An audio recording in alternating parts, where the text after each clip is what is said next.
The point is, Republicans have just won majorities that are unprecedented.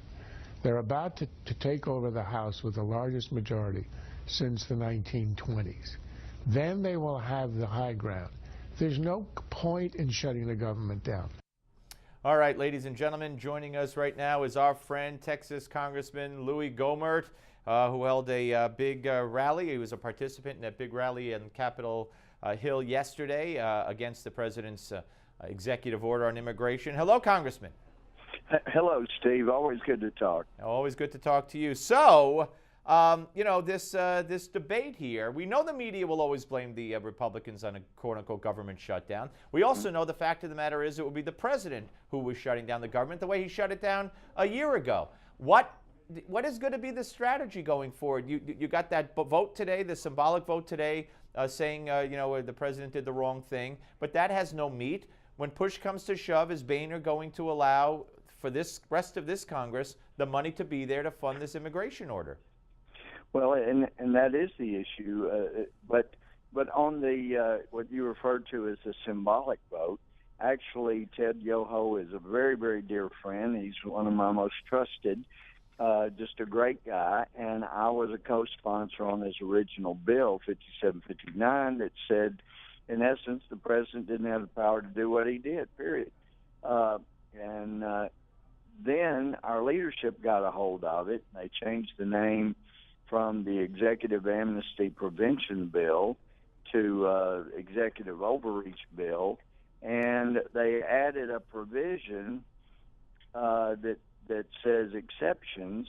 The subsection will apply except for humanitarian purposes with aliens or at imminent risk of serious bodily harm or death. Well, you know, that's basically the law for asylum or refugee status, but that has nothing to do with giving people work permits.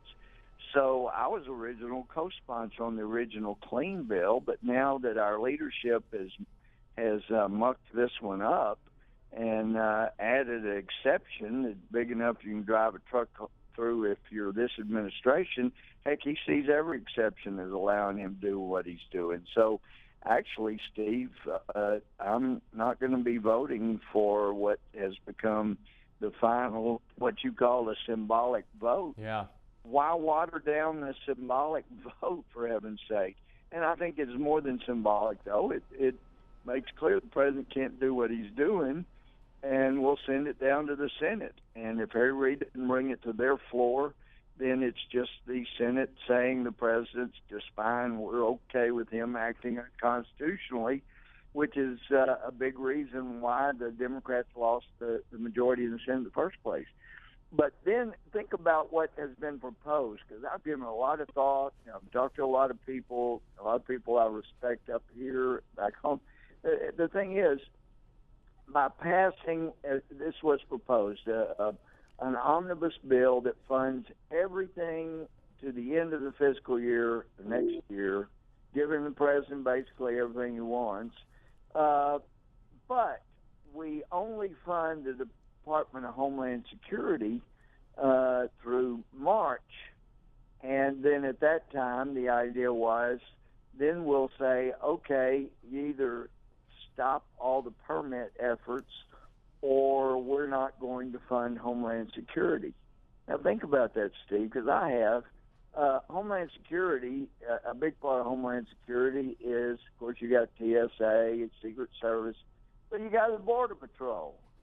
So basically we would be telling the president, okay, if you don't stop giving permits to people that are here illegally, then we're not going to fund the Border Patrol, and the border will be wide open. Everybody can come that wants to. Right. You know, the old saying is, don't take a hostage if it's somebody the other guys want you to shoot. You know, that's just not a good idea. I don't see that. And besides that, there are other government agencies that could be involved that need to have that same defunding language, that no money can be used in your appropriations bill that will in any way assist in what the president's doing unconstitutional. Well, let me ask you, include- Congressman, regardless of what happens in this Congress, the rest of this Congress, we only have 30 seconds. Do you think it'll be a different story next go around next year, or will the leadership do the same thing? Well, they are giving us a look at what they're about, and it looks like they're about giving enough time to the president to do the permitting. They're talking a good game about how bad it is, but they're not allowing us to take the action that will stop it. That's got to change. We've got to stop it. All right, Congressman, keep up the good fight. Thank you. Always great to talk to you, Thanks so much, Steve. Take care. Merry Christmas if we don't speak. Congressman Louie Gohmert here on the Steve Malzberg Show. We're coming back, folks. Don't go away.